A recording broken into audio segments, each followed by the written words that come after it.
एक बात समझ लीजिए, इनके जो सारे नेता हैं ना, बड़े विचित्र टाइप के नेता हैं। पहले तो हमारे सिंधिया जी, जानते हैं, मैंने उनके साथ यूपी में काम किया।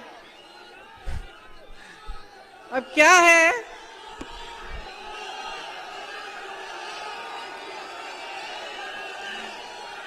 है कि कद में थोड़े छोटे पड़ गए हैं? लेकिन अहंकार में तो भाई वाह। जब हम काम कर रहे थे यूपी में काम कर रहे थे, तो देखो यूपी वालों की, तो हम भी यूपी के हैं, आदत है हम लोग शिकायत, गुस्सा, नाराजगी सब निकाल देते हैं। महाराज बोलने की आदत नहीं है। लेकिन भैया उनके पास जो भी कार्यकर्ता जाता था, कहते हैं दीदी कि हम क्या करें, महाराज महाराज कहना पड़ता है, हमारे मुंह से नहीं निकलता तो फिर कुछ काम ही नहीं होता हमारा। वैसे उन्होंने अपने परिवार की परंपरा अच्छे से निभाई है। विश्वासघात तो बहुतों ने किया है, लेकिन इन्होंने ग्वालियर और चंबा की जनता के साथ विश्वासघात किया है। आपके पीठ में छुरा भोंका है, बनी बनाई सरकार को गिरा दिया। और वो बनी बनाई सरकार आपकी थी, आपने वोट दिया था उसके लिए। 3.5 साल से इस सरकार ने आपको 21 रोजगार दिए हैं। वो सरकार कांग्रेस की थी। मैंने जैसे कहा, छत्तीसगढ़ में देखिए बेरोजगारी का दर क्या है। आप ही के साथ धोखा हुआ है। इनकी नेताओं की बात कर रहे हैं तो दूसरे यहाँ के आपके गृह मंत्री महोदय जी की हो जाए। काम है कानून का पालन कराना। पता चला कि दिन भर पिक्चर देखते रहते हैं, कौन क्या पहना है उसकी बड़ी चिंता रहती है इन्हें। आपके पास कपड़े लत्ते नहीं हैं, आप कुछ खरीद नहीं पा रहे हैं, आप किसानी खेती में कमा नहीं पा रहे हैं, इसकी कोई चिंता नहीं है। आगे चलिए, विश्व प्रसिद्ध महान अभिनेता श्री शिवराज चौहान उर्फ मामा जी, एक्टिंग में तो अमिताभ बच्चन के कान काट लें, लेकिन जब काम की बात होती है तो फट से असरानी का रोल पकड़ लेते हैं। और मोदी जी का तो आप पूछिए ही मत। मोदी जी का क्या कहना, देश के पहले ऐसे प्रधानमंत्री हैं जो परमानेंट अपनी ही पीड़ा में परेशान रहते हैं। कर्नाटका गए, बड़ी लंबी लिस्ट ले गए कि भाई मुझे इतनी गालियां दी हैं। यहाँ भी कहने लगे मुझे इतनी गालियां दी हैं। रोते ही रहते हैं। लगता है आपने वो सलमान खान की पिक्चर देखी है तेरे नाम, उसमें सलमान खान शुरू से अंत तक रोते ही रहते हैं। मैं तो कहती हूँ मोदी जी के लिए भी पिक्चर बना देते हैं, उसका नाम रखेंगे मेरे नाम। वैसे एक बात है, मोदी जी ना आदमी की पहचान में टॉप क्लास है। दुनिया भर के गद्दारों और कायरों को इकट्ठा करके अपनी पार्टी में ले लिए। मुझे तो बेचारे आरएसएस और भाजपा के जो अच्छे कार्यकर्ता हैं, जो सालों से संघर्ष कर रहे हैं अपनी पार्टी के लिए, उन पे तरस आती है कि क्या पता ये कायरों की सेना ही उनकी पार्टी को चलाने ना लगे। ये है हालात। अब मजाक एक तरफ, आपके काम की बात करते हैं। देखिए, मैं आपसे एक सीधी सी बात कहती हूँ। हम मध्य प्रदेश में हैं, बगल में छत्तीसगढ़ है, वहां कांग्रेस की सरकार है, यहाँ भाजपा की सरकार है। तो देखते हैं भाई आपकी सरकार ने क्या किया, छत्तीसगढ़ की सरकार ने क्या किया, और देखते हैं का मतलब ये नहीं है कि प्रियंका गांधी स्टेज पे खड़ी है कह रही है तो आप मान जाए। मत मानिए, आप खुद पता करिए। कोई छत्तीसगढ़ में रहता है, राजस्थान में रहता है, कांग्रेस में के किसी अन्य प्रदेश में रहता है, तो आप खुद पता कर लीजिए वहां की परिस्थितियां क्या है। मेरी बातों पे मत चलिए, मेरा काम है आपको बताना, मैं बताऊंगी। देखिए, छत्तीसगढ़ में किसानों के कर्ज माफ हुए। मैंने आपसे कहा कि धान 2600 रुपए का, हम 2600 हो गया है, अब पहले 24 था, अब 2600 हो गया है, 2600 में खरीद रहे हैं। वहां वन उपज के लिए समर्थन मूल्य मिल रहा है। धान छोड़िए, गेहूं छोड़िए, वन उपज के लिए मिल रहा है। जो महंगाई देश की जो केंद्र सरकार है उसने थोपी है जनता पे, उससे बचाया जा रहा है लोगों को। जो आपके पैसे हैं आपकी जेब में वापस दिए जा रहे हैं। यहां जब भी ये सवाल उठता है भाजपा के प्रदेशों में, उनकी सरकारों में, तो जवाब यही आता है कि पैसे नहीं है। आप ओपीएस को देखिए, कांग्रेस के हर प्रदेश में आज ओपीएस लागू है। हमने ओपीएस लागू किया, वहां उन्होंने पैसे रोक रखे हैं छत्तीसगढ़ में, कि जब हम लागू कर भी रहे हैं तो वो कह रहे हैं हम नहीं देंगे। क्यों? जब ये सबको, बड़े बड़े उद्योगपतियों के कर्ज माफ कर सकते हैं, बड़े बड़े उद्योगपतियों को जो आपकी संपत्ति है वो सौंप सकते हैं, तो आपके लिए, आपके जेब में, चाहे आपका पेंशन हो, चाहे आपके कर्ज माफ करने की बात हो, चाहे महिलाओं के लिए कुछ राहत हो, इसकी बात क्यों नहीं कर सकते? ये क्यों नहीं कर सकते हैं? अब आप बताओ, आपके इलाके में पता नहीं आवारा पशु का है कि है समस्या खेतों में, है कि नहीं है? है। चलो, यूपी में बहुत है, यूपी में बहुत है, और पूरे मध्य प्रदेश में जहां जहां मैं गई हूं वहां बहुत समस्या है। तो अब हम देखते हैं कि भाई आपकी सरकार ने क्या किया। कुछ नहीं किया इसको सुलझाने के लिए। और जो छत्तीसगढ़ की सरकार है कांग्रेस की, उन्होंने देखा कि देखो ये बड़ी समस्या है, इससे किसान जूझ रहा है। रात को आवारा पशु आता है, खेत खा जाता है, तो महिलाएं दिन भर खेती के पहरेदारी करती हैं और रात को किसान जाता है, वो बेचारा बैठा रहता है पूरी रात। तो हमने सोचा कि किस तरह से इस समस्या को सुलझाया जाए। तो क्या किया उन्होंने, हजारों गौठान बना दिए। और उन गौठानों, ये ऐसे गौठान नहीं है जैसे इधर उधर दिखते हैं कि गौ माता को वहां छोड़ दिया, पानी नहीं है, चारा नहीं है, छत नहीं है और वहां पड़ी रहती है। ऐसे गौठान नहीं। उन्होंने सोचा कि ऐसे गौठान बनाएंगे जिससे जो गांव की अर्थव्यवस्था है वो मजबूत हो जाएगी। तो क्या किया, वहां जो स्वयं सेवा समूह है महिलाओं के, वो बनवाए, महिलाओं को रोजगार दिया। ये कह दिया कि अगर आप गोबर बेचेंगे, हम गोबर आपसे खरीदेंगे। सरकार जनता से कहा कि हम गोबर खरीदेंगे। तो क्या हुआ, लोगों ने आवारा पशु रखने शुरू किए क्योंकि उससे कमाई शुरू हो गई। तो आवारा पशु रखना शुरू किया, उसकी गोबर सरकार ने खरीदी, उसमें से गोबर गैस बनाया, अन्य ऐसी चीजें बनाई, और गौठान में खूब रोजगार दिलवाए, खासतौर से महिलाओं को। तो वहां मैं ऐसी महिलाओं से मिली हूं जो उन गौठानों में काम करके अपने स्वयं सेवा समूह द्वारा 1 लाख से 6 लाख रुपए कमा रही हैं महिलाएं। तो एक बड़ी समस्या थी, उसको सुलझाने के लिए दिमाग लगाया गया और ये तय किया गया कि हम इस तरह से सुलझाएंगे कि जनता की सुविधा हो जाएगी। और आज मध्य प्रदेश में किसान उसी से जूझ रहा है। मैं तो कहती हूँ नकल ही कर लेते। छत्तीसगढ़ में जो प्रोग्राम है, जो योजना है, उसकी नकल करके यहां कर लेते हैं, उतना भी नहीं किया। तो जो आपकी बड़ी बड़ी समस्याएं हैं उससे आज आप जूझ रहे हैं, बहुत परेशान हैं। गांव को मजबूत करने की जो बात होती है ना, वो शुरू में महात्मा गांधी जी ने की थी। ग्राम स्वराज कहते थे उसे। कहते थे कि जब तक ग्राम स्वराज पूरी तरह से नहीं होगा तब तक ये देश पूरी तरह से स्वतंत्र नहीं हो सकता, ये कहते थे गांधी जी। तो जो कांग्रेस की सरकारें हैं वो चाहते हैं कि ग्राम में मजबूती आए, गांव में, मतलब जो गांव का गरीब है उसे ग्रामीण रोजगार भी मिल जाए, उसे पलायन करने की जरूरत ना हो। आज छत्तीसगढ़ में ये स्थिति है कि जो पलायन करके चले गए थे, जिनको रोजगार नहीं मिल रहा था भाजपा के शासन में, और वो चले गए शहरों में कि भाई रोजगार वहां अच्छा मिल जाएगा, वो वापस आ रहे हैं। किसानी में जो रोजगार है वो बढ़ रहे हैं छत्तीसगढ़ में। और ये सिर्फ छत्तीसगढ़ की स्थिति नहीं है, ये राजस्थान, हिमाचल प्रदेश, कर्नाटका, जहां जहां हमारी सरकारें हैं वहां हमारी पूरी कोशिश ये है कि पंचायत मजबूत हो, गांव मजबूत हो, ग्रामीण रोजगार मिले, आपके लिए सुविधा हो। बेरोजगारी जो है बहुत बढ़ गई है पूरे देश में।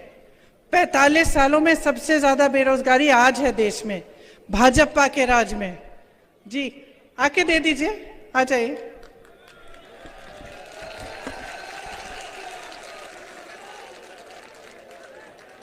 इधर से आ जाइए।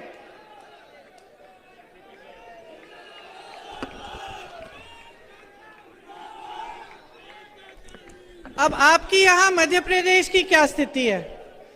जैसे मैंने कहा, तमाम सरकारी पद खाली हैं, परीक्षाओं में घोटाले पे घोटाला हो रहा है। 3.5 साल में 21 रोजगार दिए हैं आपको, और रोजगार आखिर ये देंगे कहां से? जो बड़ी बड़ी कंपनियां थी, सारे अपने दोस्तों को इन्होंने पकड़ा दी हैं। मोदी जी ने जो बड़ी बड़ी सरकारी कंपनियां थी वो, और जो जहां से रोजगार मिलता था, जो हमारे बंदरगाह है, जो हमारे एयरपोर्ट है, जो हमारे हवाई अड्डे हैं, सब अपने बड़े बड़े उद्योगपति मित्रों को दे दिए। तो वहां से तो रोजगार आना नहीं है। फिर लोग खेती में रोजगार मिल जाता था। अब किसान को इतना परेशान कर रखा है महंगाई से, और इनकी सहायता करने के बावजूद इनको और परेशान किया हुआ है। तो खेती से नहीं मिल रहा है रोजगार। अच्छा, फिर रोजगार मिलता था छोटे उद्योगों से, जो जैसे यहाँ दुकान है, ये छोटे छोटे जो उद्योग दिख रहे हैं, यहाँ दुकान दिख रहे हैं, इनमें से रोजगार मिलता था।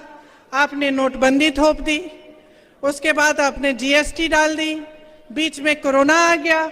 दुनिया भर में जहां जहां कोरोना था, दुनिया भर में छोटे दुकानदारों की, छोटे उद्योगपतियों की मदद की गई थी, ताकि वो जो कोरोना में जो उन्होंने पैसे नहीं बनाए, जो नहीं बना पाए, उनकी थोड़ी राहत हो जाती, और जो रोजगार थे वो बने रहते। ये भी नहीं किया। तो जहां जहां से आपको रोजगार मिलना था, वहां मुश्किलें हैं और रोजगार नहीं मिलता। तो ये जब बड़ी बड़ी खोखली घोषणाएं करते हैं ना कि करोड़ों रोजगार दिलवाएंगे, तो आपको समझना चाहिए कि आपके साथ क्या हो रहा है। ये जो सरकारें हैं, आपके प्रदेश की सरकार और केंद्र की सरकार, ये सिर्फ और सिर्फ बड़े बड़े उद्योगपतियों के लिए चल रही है। आप अडानी जी का नाम लेते हैं, 16,000 करोड़ रुपए अडानी जी एक इंसान बना रहे हैं एक दिन में। सोच लीजिए, एक दिन में एक इंसान कमा रहा है 16,000 करोड़ रुपए। और कैसे कमा रहा है?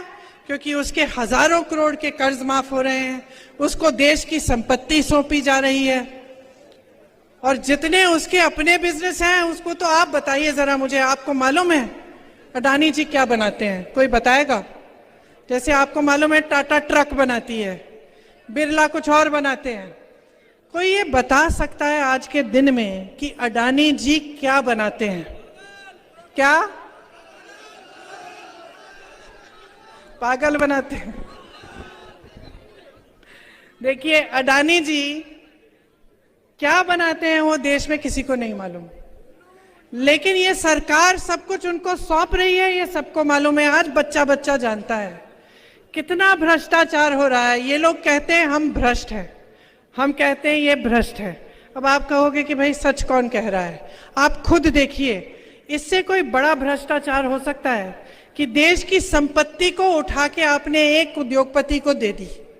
देश के हवाई अड्डे, देश के बंदरगाह, आप बताओ इससे बड़ा कोई भ्रष्टाचार हो सकता है? तो जवाब आपके सामने है, सब कुछ आपको दिख रहा है। महिलाओं के लिए इन्होंने कहा आरक्षण करेंगे, सब महिलाएं बड़ी खुश हो गई कि भाई आरक्षण हो जाएगा, हम भी चुनाव लड़ पाएंगे अच्छी तरह। बाद में पता चलता है कि 10 साल बाद तक ये लागू नहीं होगा। चुनाव आ रहा है, कह दिया लाडली योजना। चुनाव से पहले महिलाओं को कोई पूछ ही नहीं रहा है। तो ये परिस्थितियां आपके सामने हैं। महिलाओं के लिए इतना काम हो सकता है। जहां हमारी सरकारें हैं वहां महिलाओं को खूब मौके दिए हुए हैं। आंगनवाड़ी बहनों की मानदेय बढ़ाए हैं, स्वयं सेवा समूह के कर्ज माफ किए हैं, महिलाओं के लिए खास क्लिनिक खोले हैं जो महिलाएं चलाती हैं, खुद महिलाएं चलाती हैं, और वो क्लिनिक सिर्फ आप बहनों आपके लिए हैं। श्रमिकों की बेटियों के लिए 20,000 रुपए दिलवाए, शादी के लिए 50,000, लड़कियों को पीजी तक मुफ्त शिक्षा करा दी, और जो पाठशालाएं बनाई हैं प्रदेश में, छत्तीसगढ़ में, उन पाठशालाओं में जो इंग्लिश मीडियम पाठशाला है उसमें 50% आरक्षण महिलाओं को दिया हुआ है। तो इतने काम हैं जो हो सकते हैं। ये ऐसी बात नहीं है कि सरकार आई और काम ही नहीं हो पा रहा है, भाई हमारे पास पैसे नहीं है, फंड्स नहीं है, ये बहाने हैं बहनों और भाइयों। जहां सरकार की नीयत ठीक होती है ना, वहां पे काम बहुत हो सकता है। कल मैं जब छत्तीसगढ़ में थी, गर्व होता है, बहुत गर्व होता है। मंच पे खड़े होते हैं तो हम नेताओं को भी गर्व होता है कि भाई जो हम बात कर रहे हैं, अपने काम की बात कर रहे हैं, कि हम कह पा रहे हैं कि देखो हमने कितना किया है, देखो आपने हम में भरोसा किया, आपकी संपत्ति हमारे हाथों में थी, हमने वो संपत्ति आपको लौटाई है। हमने ऐसी योजनाएं बनाई हैं जिससे आपके कर्ज माफ हुए, जिससे आप अपने पैरों पे खड़े हो पाए, जिससे कोई नौजवान हो उसको अपना बिजनेस शुरू करना पड़े उसके लिए हमने सुविधा बना दी, रोजगार दिलवाए। तो हम जब खुद मंच पे खड़े होकर ये बातें करते हैं तो हमें खुद गर्व होता है और ये महसूस होता है कि चलो आपने 5 सालों के लिए हमें आपने अपना भरोसा दिया, आपने ये सोचा कि हम कुछ करके दिखाएंगे और हमने कुछ करके आपको दिखाया।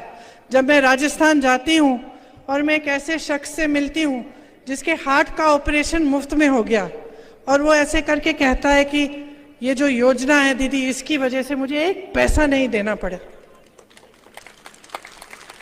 तो अच्छा लगता है, क्योंकि एक जिम्मेदारी होती है आपके प्रति, एक जवाबदेही होती है।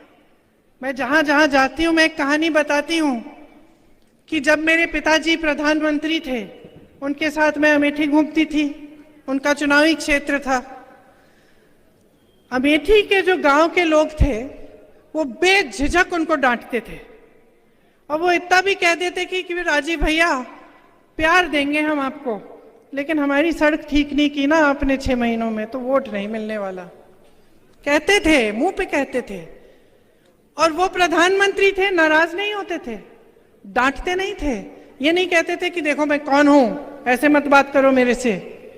सर झुकाकर उनसे कहते थे कि हाँ इसका ऑर्डर मैंने दे दिया, इसमें देर लग गई है।